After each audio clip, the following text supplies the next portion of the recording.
BTech BSc agriculture join అవ్వాలనుకుంటున్నారా? అది కూడా 100% ప్లేస్మెంట్ గ్యారంటీతో జీడీ గోన్కా యూనివర్సిటీ, హర్యానా. అందరికీ నమస్కారం. నా పేరు మాధురి. మీరు చూస్తున్నది సుమన్ టీవీ నెట్వర్క్. ఇప్పుడు మనం మాట్లాడుకోబోతున్న టాపిక్ ఏంటంటే రామ లక్ష్మణుల ద్వాదశి. చాలా మందికి తెలుసు, కానీ కొంతమందికి తెలియదనే చెప్పుకోవాలి. అయితే ఈ రోజున మనం ఏం చేయాలి, అంటే ఎలాంటి వాళ్ళు ఈ రోజున నియమాలు పాటించాలి అనే విషయాల గురించి మనకు తెలియజేయడానికి మనతో పాటు ఉన్నారు ప్రముఖ జ్యోతిష వాస్తు పండితులు బ్రహ్మశ్రీ నందిబట్ల శ్రీహరి శర్మ గురువు గారు. నమస్కారం గురువు గారు. వాగర్థావివ సంపృక్తౌ వాగర్థ ప్రతిపత్తయే జగతః పితరౌ వందే పార్వతీ పరమేశ్వరౌ. సదాశివ సమారంభాం శంకరాచార్య మధ్యమాం అస్మదాచార్య పర్యంతం వందే గురు పరంపరాం. ఆదిత్యాయ చ సోమాయ మంగళాయ బుధాయ చ గురు శుక్ర శనిభ్యశ్చ రాహవే కేతవే నమః.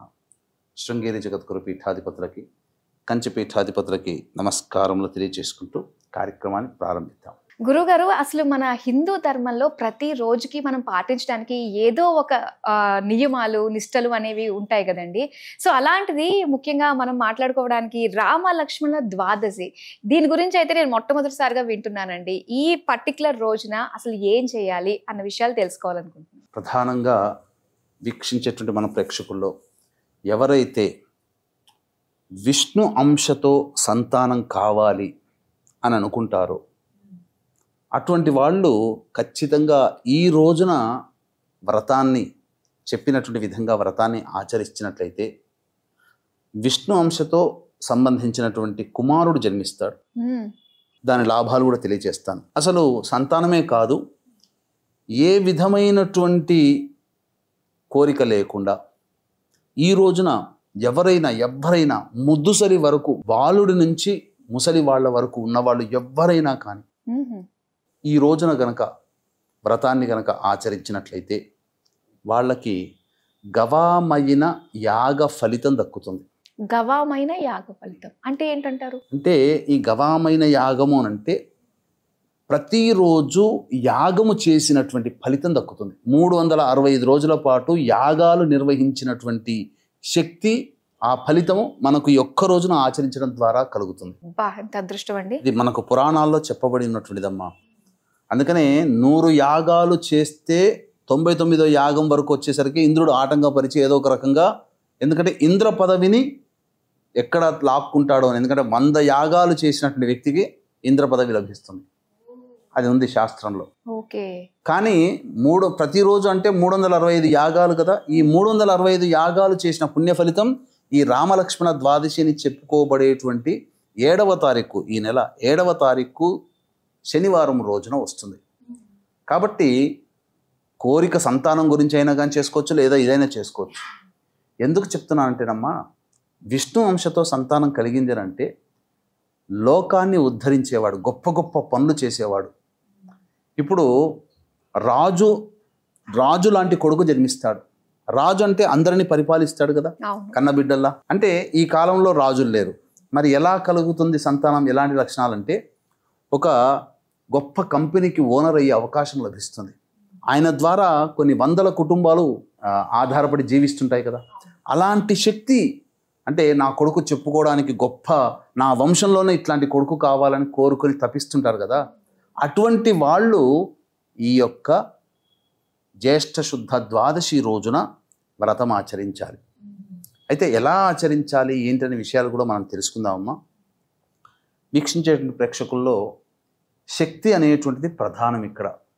అంటే మనకు బంగారము అనేటువంటిది ఆ రోజుల్లో విరివిగా లభించేది కాబట్టి, అంటే ఎందుకు ఇదంతా చెప్పబడి ఉందనంటే, సంతానం కలగట్లేదు అని చెప్పినటువంటి విషయంలో దశరథ మహారాజు చాలా బాధపడుతుంటే, ఎవరైనా సమస్య వస్తే గురువుల దగ్గరికి వెళ్తారు కదా. అలా వశిష్ఠుడి దగ్గరికి వెళితే ఆయన ఈ వ్రతాన్ని చేయమని చెప్పి విధి విధానాన్ని దశరథుడికి చెప్పాడు. ఈ దశరథుడు ఆచరించినటువంటి, భార్యా సమేతముగా ఆచరించినటువంటి కారణం చేత 10 నెలల తర్వాత సాక్షాత్తు విష్ణుమూర్తి అంశతో శ్రీరాముల వారు జన్మించారు. లక్ష్మణుడు, భరతుడు, శత్రుఘ్నుడు. అందుకనే రామలక్ష్మణ ద్వాదశి అని పేరుగాంచింది అప్పటి నుంచి.